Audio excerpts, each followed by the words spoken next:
So, hello and welcome back to another episode of the Caledonian Braves podcast. I've got a guest that I've been wanting for a little while on today, no other than the main man, number one Caledonian Braves fan, Matchday Secretary Stephen Corbet. Stephen, how are you doing? Very well. All the better for seeing you guys. Oh, well, that's always appreciated, and good to finally get you along here down at Lions Park. It's absolutely freezing today, isn't it? -3 or something outside. Yeah, I think the winter's going to come tough. That's what I've been hearing as well. Yeah. They always do. Yeah, I mean the summer just feel like it went so quickly this year. But the summers are good though because you get 2 games a week Yeah. for the first couple of weeks, and you're down here in your shorts, and it's great.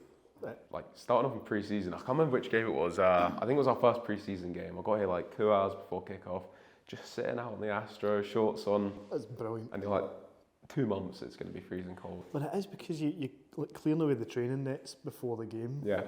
Which is the dirty side of the job that people don't see. But you're doing that and your sweat's pouring off you before you've done it. Like 2 hours before the game started, and that is what it is. It's just roasting, but you take the good with the bad, don't we? I know, yeah. Still see people rocking up with sunglasses on. Some of our American owners coming along, sort of some, if you've seen the aviators on, but also like a woolly hat. Ski goggles next to it. Really prepared for everything when it comes here. So, Stephen, obviously I wanted to get you on here today to have the opportunity to let people know a bit more about who you are, because they might not know your face too well, a lot, certainly the American owners, but people will see you around here on a match day and all the jobs that you get up to. So first, if you could just sort of, how would you write the first bit of your Wikipedia page, Stephen, if you could sum that up, if you worked for being a Caledonian Braves? So I got involved just by being a fan and then helping out just that little bit too much. So then you get roped into doing the dirty work. Most of what I do is actually done during the week, so we get the details of the fixture out, the referee's details. I liaise with our secretary and we get kits sorted, we arrange hospitality and that. So when it comes to match days, it's just kind of turning up and trying to enjoy yourself. More so in the away games because you've got less to do. There's also like paying the referees, organising match day hospitality, that all comes into it. But there's really not much. Not much to it. Well, as you mentioned, you came in as a fan, and you still are a fan, of course, as well. So, when was it you first started coming along to Caledonian Braves then? So it would have been 2020 I found out about it, only because I live fairly local, and then during COVID, you were constantly on Google Maps trying to find places you hadn't been for a walk yet. So down here used to be Ash Parks, so I was looking at the map for Strathclyde Park and seeing that it wasn't Ash Parks anymore. You zoom in, you see there's a football club, you're then on the website, you find out what they're about, then you come down for a game. Would have been 2021 when the restrictions were lifted. You come to one game, you come to another, then you go to away games, and then before you know it, you're here every week. You know everyone on a first name basis, which is the good thing about this level and this club in particular. Like you come here once or twice and you feel like you've been coming here for years. Because would it be right to say as well, Motherwell you've supported as well? Aye, Motherwell, having lived in Motherwell all my life, and my mum was a Liverpool fan, so Motherwell and Liverpool have been the 2 constants so far. So what is it that sort of made you want to spend your Saturday afternoon at 3 o'clock down at Lions Park rather than, Fir Park? When you strip it back and look at professional football in Scotland, you realise you're paying maybe anywhere from 20, 22, 25 pounds a week to follow a team in a league with the best you can realistically hope to finish as third. Yeah. That's a bit of an issue. Motherwell are a great side, Motherwell do a lot of good work, but they the whole bigger picture where, it's so hard for other teams to keep a squad, and you found that your team used to change pretty much year on year. You were getting loan players, nobody stuck around. So it felt you were kind of thinking, what am I actually supporting here? I'm paying to sit in a stand miles away. I don't influence anything apart from the folk around you and folk you meet in the pub. You don't really have any proper connection.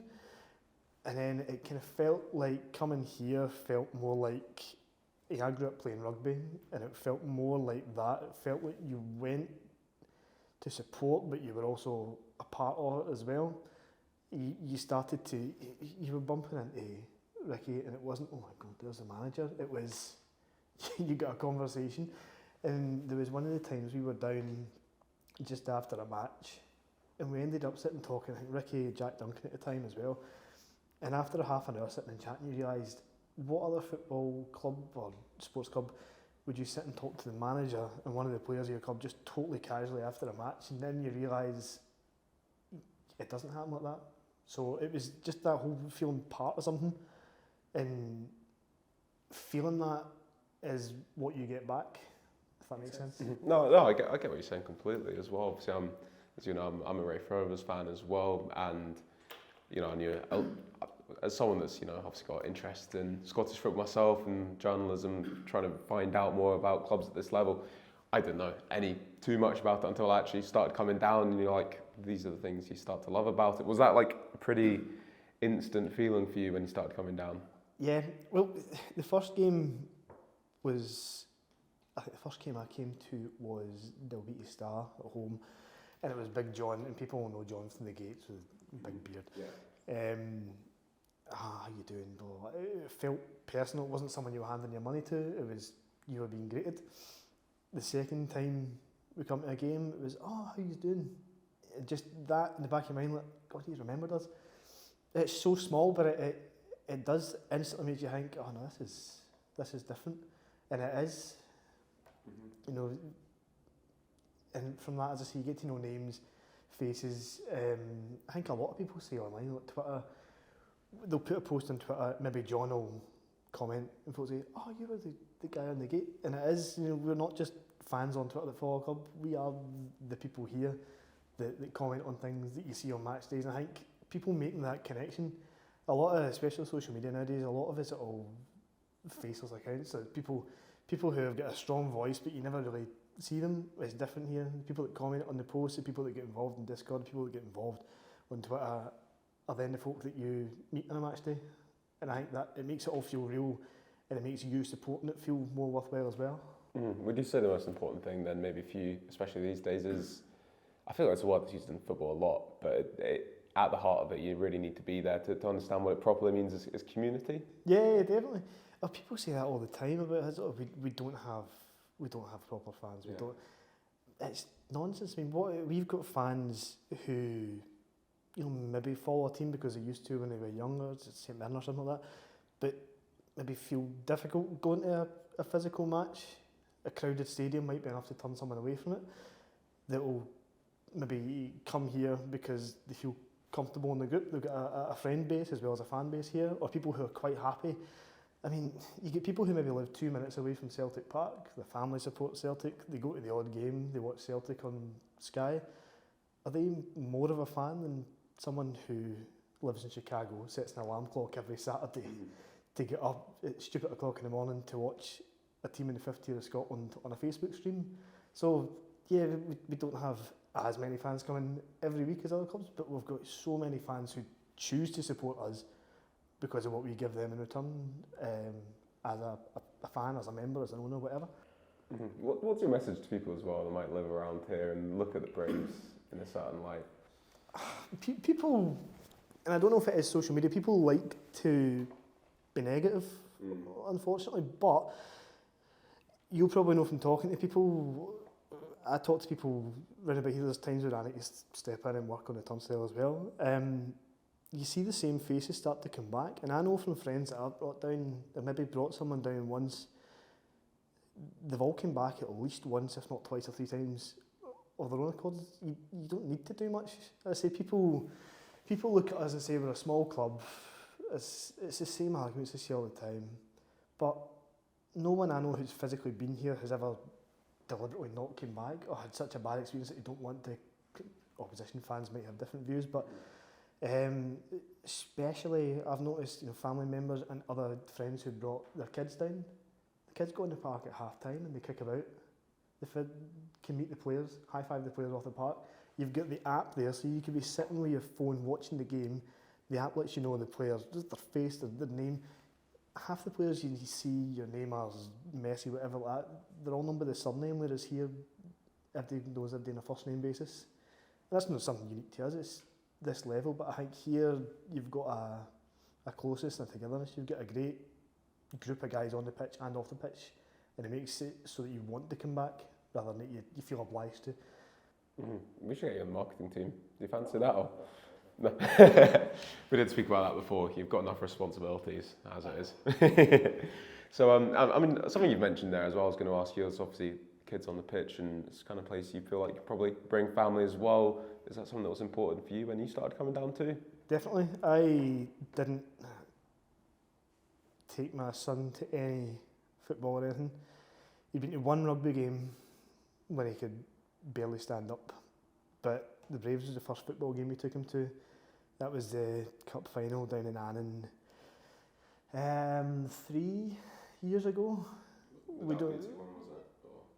It was the first time we played Dalbeattie, and the results not But that day we had myself, my son Finlay, my dad, and my papa as well. So that was four generations of the family, all there.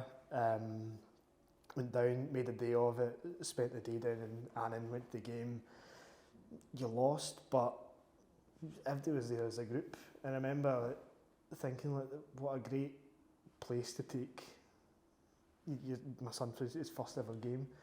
He's come back to the game since, and he loves it. His favourite player, Big Jack. He loves all the guys here. He's on the pitch, he can kick the ball around. His cousin Roman, that's been down to games as well. They go in the park together, and it's good fun for them. And it means the kind of togetherness and being part of it doesn't mean as much to them, especially for my wee boy. He doesn't know any different. He's been to Motherwell once or twice, I think, and it's sitting in a seat for 90 minutes. Oh, don't go there, just sit nice. Oh, but I don't want to. No, you need to sit here. I'm seeing too many kids at football games these days on iPads as well for 90 minutes just to keep them still. It's just not the case here. I know my nephew Rowan, when he comes down, he's in the stand, then he's behind the goals, then he's up the other side of the pitch, he's in hospitality getting something to eat, he's back out, it's half time, he's on the pitch, he's back off, he's kicking a ball up and down the concrete. Like, you don't need to bring your kid here to watch the game, but being part of the club is more than just watching the games here. You can just come along and enjoy it for what it is. And we should also probably give a shout out to baby Ailey as well, as possibly the most lucky thing that happened for the Braves for a while, until the last few weeks. But up until Musselburgh, in her short life she'd never known defeat for the Braves, which is brilliant. Which is a shame, because we made the trip through to Musselburgh and she had a wee Braves onesie on. Yeah, that was adorable. And the best part was she fell asleep after the first goal, so she still doesn't know that we could beat 2-1. Who's going to tell her? Keep that one down.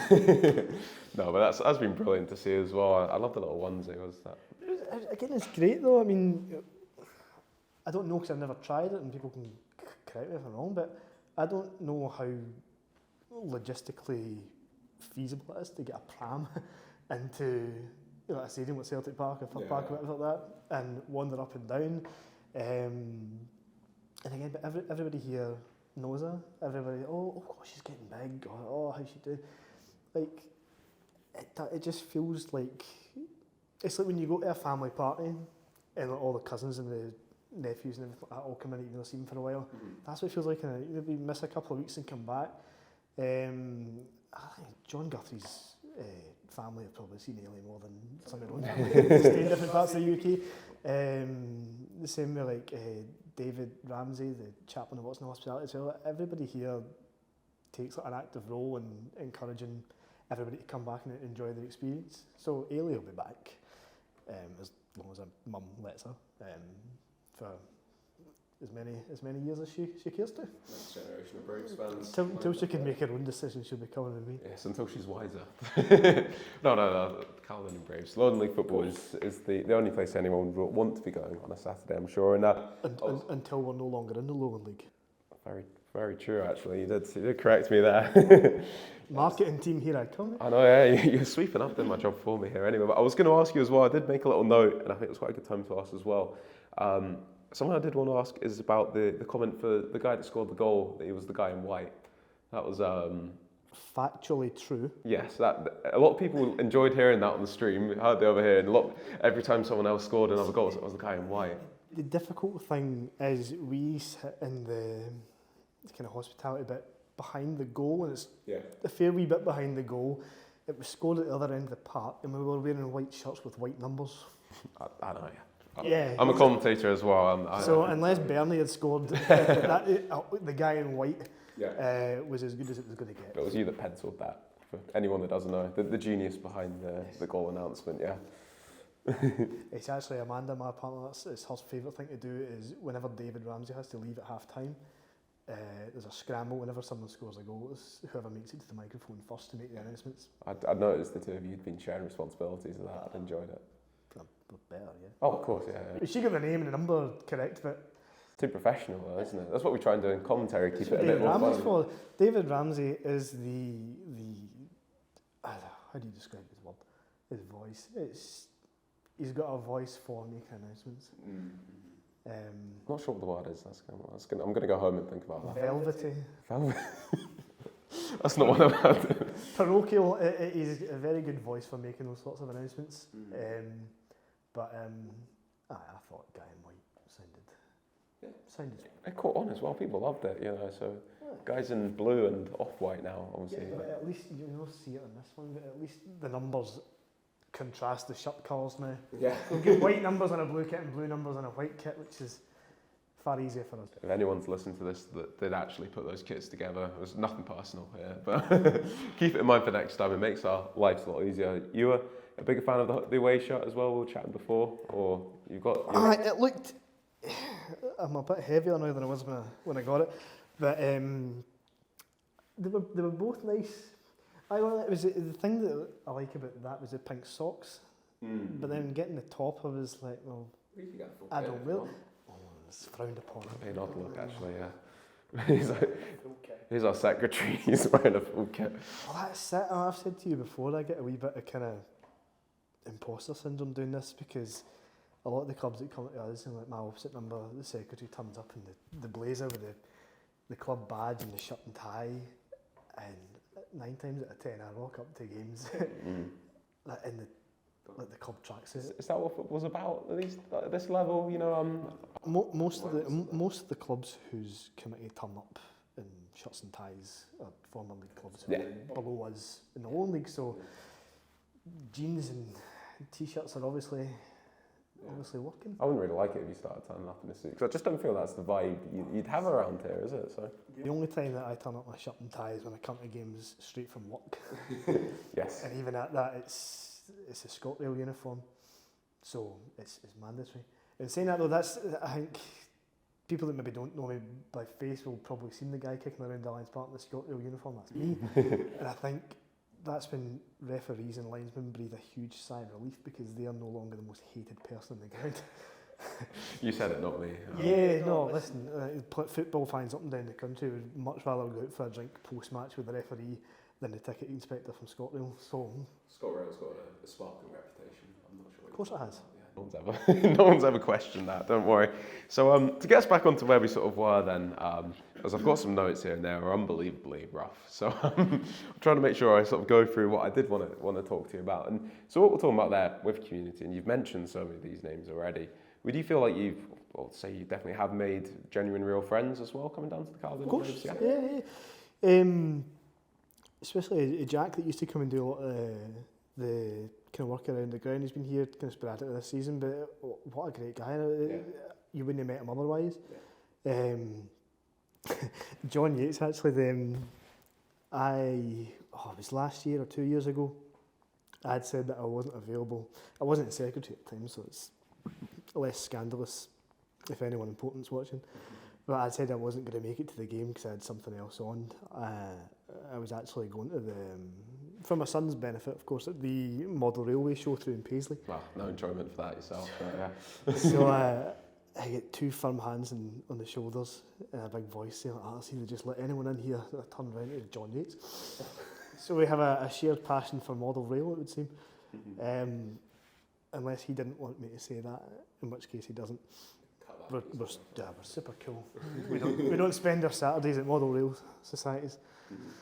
But yeah, things like that, and as I say, plenty of guys that we keep in touch in during the week. Even just, I mean, David Ramsey's the chaplain here, and does a brilliant job. But even things like if you maybe don't, I don't know, times maybe on a Saturday you maybe, the rush or work's getting the better of me, you'll get a text off of David. I noticed you rushed away, is everything all right? Just work. Wee things like that, as I say, it's nice. Things like going on nights out together, like at Christmas it's planned and that as well. Like, it's stuff that wouldn't happen elsewhere, and it does make you feel, you know, if I've got anything wrong I could turn to anyone that I've met here. It is far bigger, probably yourselves included. But no, it definitely lets you kind of connect more with people on a more human basis rather than just being staff at a business, if you know what I mean. Mm-hmm. And I mean, it's not just that, as well as all of us, you know, I'd certainly share the same sentiment as well. You know, I hope we're friends, yeah.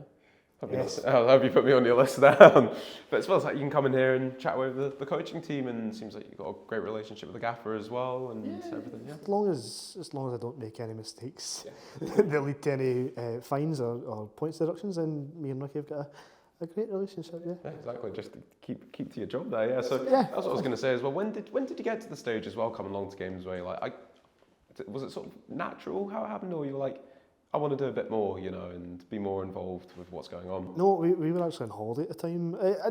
I'd been coming along, you know, quite close with Chris, and you speak to other folk that help out. We were in there's a fans group chat as well. I think the first time I ever helped out was we played Newton Stewart at home. I think it was 2 seasons ago in the first round of the Scottish Cup, and we needed someone to work the gate. So I came down, did that, ended up working the gate for a couple of games that season, helping out, get the pitch sorted, moving goalposts and stuff before the match. And before you know it, I said we were on holiday 2 years ago now. How long have I been doing this? A year and a half roughly. We were on holiday and I got a phone call from Chris saying, look, would you like to be the secretary? I think I said yes straight away, because it's something you don't mind doing, but something that you think, oh God, it was like, you didn't feel it was getting asked to do a job. You felt like you were being rewarded for being a fan, which is why, you know, I jumped at it. Mm-hmm. Yeah. So, what does it mean to you as well to sort of have that position of responsibility as well now within the club? It's daunting at times. The days leading up to the first Scottish Cup tie of the season, the first cup rounds, particularly daunting. You're sending email after email to the SFA. Guys that you know have no suspensions and no discipline, but email after email, can you just confirm please? Things like that are stressful, getting all your registrations sorted at the start of the season. Well, that was a fun switch over this year, wasn't it? the Comet system. If anyone from the SFA is listening. Unless we say a bad word about it. No? Comet's brilliant. It actually works really well, but at the start of the season, you were kind of thrown into the deep end with this new digital system that was going to make everything 10 times easier, and it's kind of going all right now, but it took a lot of getting used to, a lot of emails, and I think the poor department at the SFA that were having to deal with email after email. We were getting to it within a week of the first game of the season and we had no players in the system.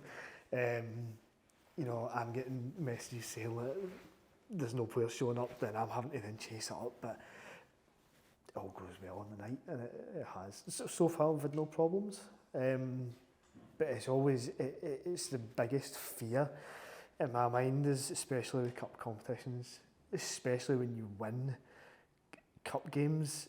You hear so many horror stories of clubs putting out statements or duty, and it's, when you're kicked out of the tournament, you're then barred for entering the next year, and like all that going through your mind, it's daunting. Yeah, you don't want to be that guy. The club statements came out.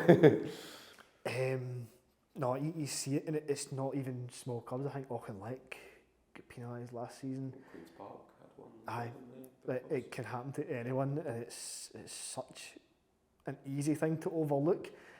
But touch wood, nothing's gone wrong yet. Well, you do come down as well, and you enjoy coming to watch Caledonian Braves too. Watching the matches. There's some nervy moments, but it's been good so far this season. Yeah. Long may it continue. It's good. We've not really spoke a lot about kind of owners coming down to the ground. That's amazing. You know, it was surreal. You knew it was happening to start with. You know, people were buying into the club, and it was great. And we saw the wee funder numbers going up and the money coming in. It was great. But I think in the back of your mind, you always felt like it was happening somewhere else. Then you'd be turning up for games against Gretna on a Tuesday night and hearing an American accent. Yeah. And you get talking away to someone and realise, oh, you've come over, you're actually owners. It's, you know, it's the most normal thing in the world now. We talk, we come in like maybe an hour or two before kick-off and say, right, who have we got coming today from God knows what part of the world? And it's so normal now, but at the start, it was surreal. And I would be talking away to folk and, you know, they'd be asking, oh, are you over here on holiday and just come to see the match? And we're like, no, we're here to see the game. We might go and see Inverness, we might do Stirling. It was crazy to think that someone would come over here to this wee corner of Motherwell to watch. Well, let's not downplay it, their team, the people own. And then maybe we'll go elsewhere. Yeah, that's secondary to come to Alliance Park. Crazy. But it's been great, and we've met some brilliant people, and it's great when people come here. I particularly liked it, especially last week, people that come here and see you for the first time, and like, you're the guy that puts the social media out, that gets all the attention. The reason that they come here in the first place is you, and you, Adam. Adam's always somewhere, don't worry. Usually can't see his face because it's behind the camera. But it's great. They come over here. People that see you, and you know, so grateful. As I touched on earlier, like, people are setting alarms to get up at crazy hours to then watch a Facebook stream of a team that plays in the 5th tier of Scottish football, and it's you guys that make all that possible. And this, listen to Cole, listen to Ross, like, it's unbelievable the reach that you guys have, and it makes our lives better. Me, David, Ross, Master and Fiona that all help out at match days, the people we get to meet and the stories we hear from all around the world, they're brilliant. And it all centres around what we do here. I mean, I think everything has to pull in the same direction for a club to be going right, you know, and if we were putting this out and people turn up and there wasn't, you know, that's one of the annoying things when people do turn up on a game day and they might want to chat away with me. I want to chat to everyone, but then I'm running here and I'm running there, and I'm like, you'll be fine with Stephen, you'll be fine with David. You know? So, listen, as soon as we get a better commentator, then you can have Callum all yourself, but there's no one better. Oh, thank goodness, that's how you turn that one around. You're putting the job out there, right? I appreciate the kind words there, certainly. And yeah, you mentioned this season it's been enjoyable to watch the football as well. I was going to ask you as well, so you mentioned your son's favourite player, Jack McDowell. Have you got any standouts? What could you actually, I don't want to put you too much on the spot here, could you run through your favourite Braves 11 you might have seen in these last few years then? Put you on the spot here. I mean, you can't have anyone but Bernie, number one. There's not been many options at right back because one man's been very... Yeah, you know, it's Jack Brown, isn't it? I have to put Big Jack in for Finley's sake. Fun fact, I don't know, you guys will know Jack anyway. Pretty big. He's not too small, yeah. But my boy drew him a picture. I need to bring it down actually. But he said he was going to draw Big Jack. He filled pretty much 90% of the A4 sheet of paper with a giant rectangle with a little head on the top, and he said, Big Jack.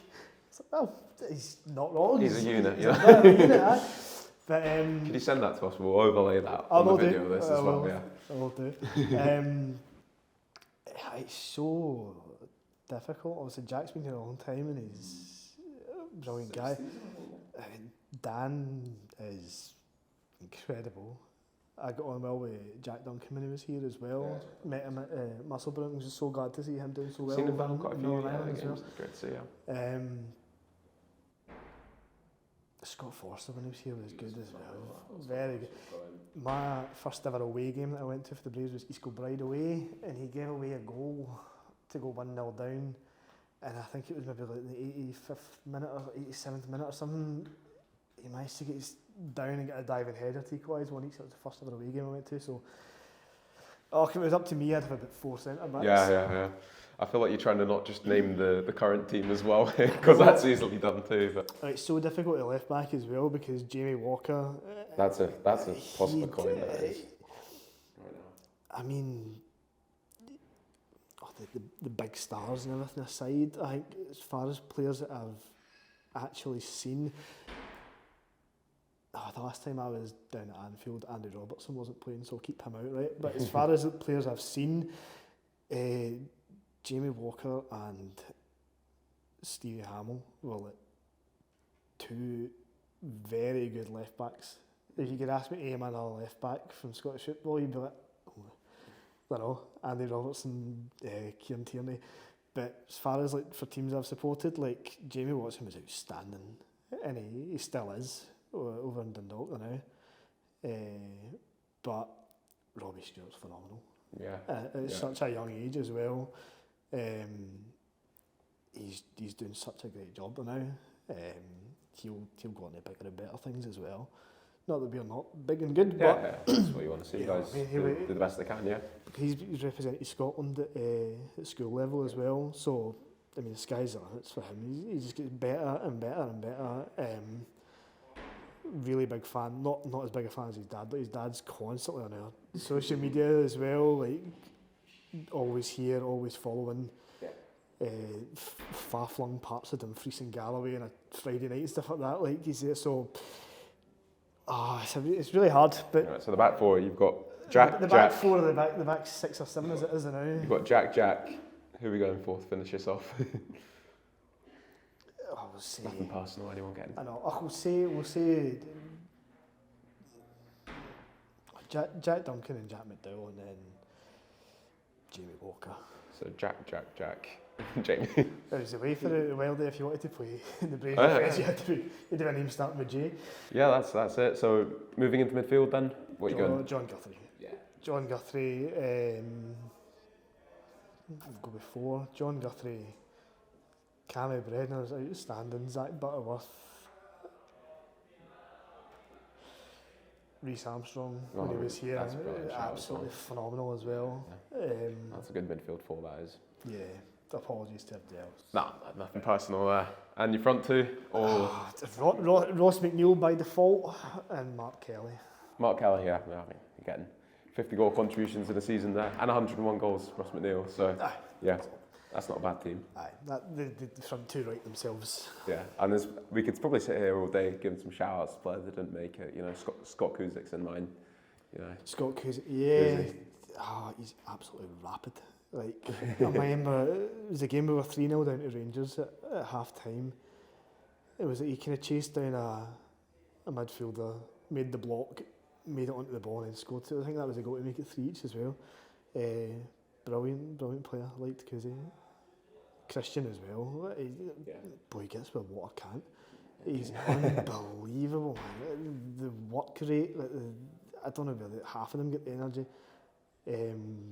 That's what I say, if we're not the best team in the league, we've got to be the fittest. We are. Yeah. Christian just run and run and run. All the guys going in the same direction with this stuff. So I hope you enjoyed reminiscing a little bit there, because Definitely. we could have been here for a lot longer talking about that. I do recognise we are getting on with the time a little bit, and there's just a few things I do want to finish off on as well then. So we've spoken about being part of something and helping to build something here at the club, and I think, I was going to ask about the Americans just one more time to finish on that. It's got to be a real sort of, I still find it, even though it is feeling normal now, we've had someone at almost every game, but almost every time it's still like a pinch me moment, I think. When you hear an accent, you speak to someone and they know who we are. Maybe you'll be getting recognised by a few people after this as well. So does it still feel that way to you as well? Do you just kind of like, where the club came from when you started? Yeah, no, it doesn't. I mean, when I first came, I think the first game I was at here, there was maybe 20 folk, 20 or 30 folk, on I think it was a Tuesday night against Dalbeattie. And I think constantly getting kind of near 100, over 100. but it's folk are coming back, but it's the same faces you see all the time as well, and owners that come over. The best thing for me is on the owners' Facebook page is seeing people a couple of weeks previous saying, "Oh, we're thinking about coming over." Yeah. Then they message. It was Jen that came over. I think I got in touch with Jen, and before you know it, you're texting someone saying, "Go to this pub in Motherwell." Yeah. Go, like, I was talking to Jen, and she was over. I think you interviewed her pitch side as well. In the rain, Like, yeah. she reminded me so much of Tracy Wilson that does the NFL touchline stuff for CBS. You'll know what I'm talking about. But yeah, it was great because she put up, like, she was kind of like streaming her trip over here. Yeah. But she was in the pub that I drink in, like live streaming to her like followers on Facebook, like having a pint of Guinness in my pub. Like, it's surreal. So strange. It's totally surreal, but so it is still kind of pinch me moments, but at the same time, it's no different to somebody coming from 2 minutes up the road. Once you're part of it. You know? So pub recommendations, you're the man there. The Railway Tavern in Motherwell and the New Century Bar in Motherwell. There's going to be some new sponsorships coming up, maybe. Definitely. You never know. So, looking ahead into the future, then, where would your ideal place to be with the Caledonian Braves? What do you want to keep doing with the club and see? Obviously, no, you want to see the club go up and go on, but what do you want to do? I do. I want to see the club go up. But I don't want us to become something we're not. I look at Spartans, who went up twice consecutively. Oh, they're still in League Two, so just the ones, but Just the ones? they got to the playoff finals. They're competing top end of League Two. Kelty did it, Corbett done it. Yeah, Clover did really well. No, but teams who go up and don't lose the type of club that they were. Spartans is a good example. I loved going to Spartans because Kelty's a really good example too, because that's local to me in Fife, and I've gone along there and I'm like, this is way up. No, I don't want to dig out Cowden beef too much here, but go to Cowden if you go to Kelty. If I had a family or going out with my pals, I'd rather come along to Kelty for the day because it's so friendly and yeah. But that's what it is. I've no problem with us going as far as we can. Brilliant, as long as we don't lose what got us there in the first place, which is we are, if not for the local community, we are a community club who put our community members in it first. As long as we continue that, I've got no problem with us going as far as we can. What does it mean to be a Brave? I